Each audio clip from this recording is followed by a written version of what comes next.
It's one of the biggest housing projects in New Zealand, and it's about to be taken over by Australians. Tamaki Housing Association manages nearly 2,800 ex-state homes in East Auckland.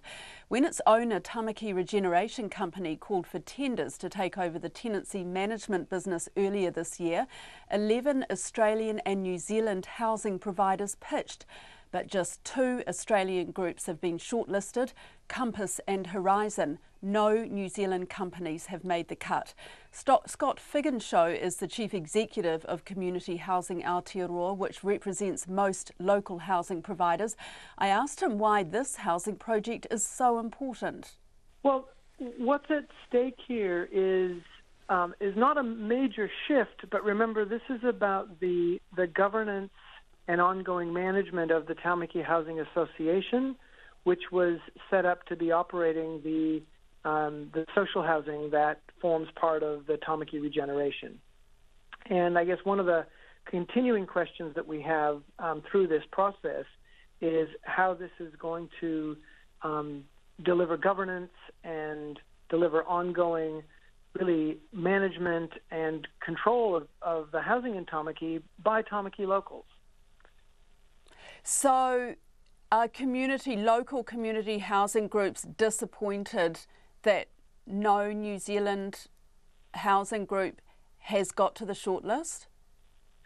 Yeah, I think it's a surprise that, while there were 4 parties originally, that I think that it's a surprise that some of the longer-standing organizations were not on the shortlist.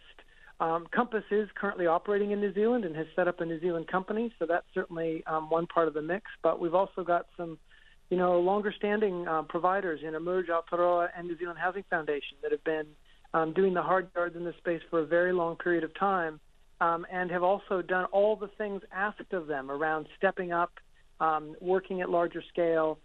So we thought it was a surprise to see that that neither of them were also included in the parties that are continuing to be bidding. Why would the Australians have the edge on this one? Well, that's a very good question, and we would have thought that the parameters around ensuring the outcomes in Tamaki would have been such a strong driver.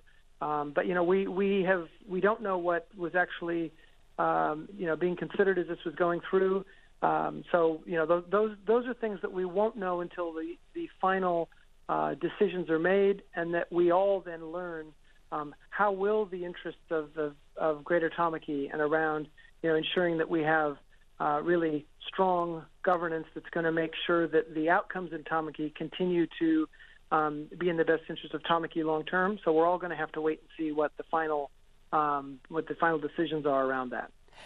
One of the groups that I spoke to, one of the New Zealand groups that I spoke to earlier, said that this would have been a great opportunity to grow the New Zealand community housing sector. So they are really disappointed. Would that be one of the key factors here? Yeah, well, we continue to have that question about, where is the commitment to growing the New Zealand community housing sector?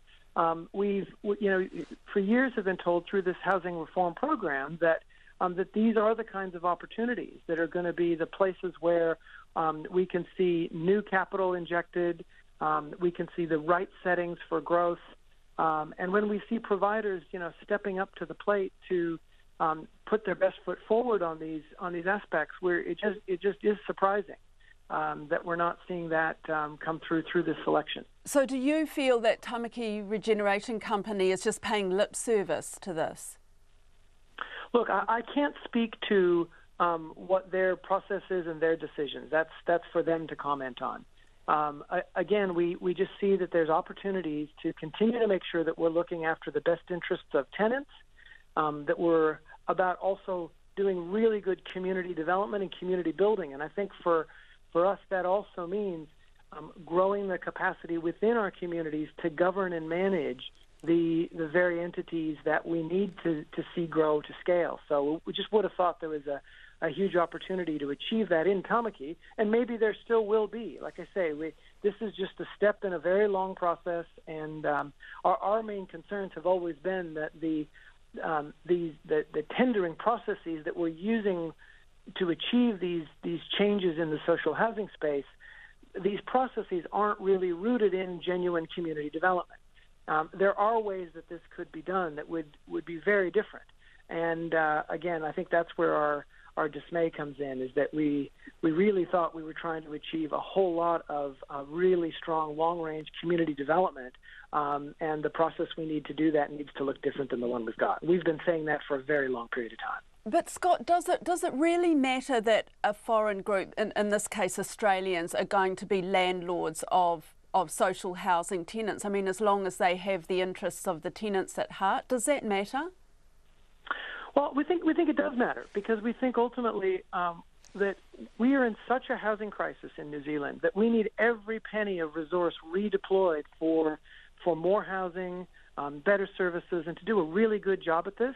And anytime we're also trying to pay a dividend that may be going offshore, that's money that we thought would need to stay in New Zealand. So maybe there's a way that providers are structuring themselves from overseas so that that's achieved. We just don't know what that is.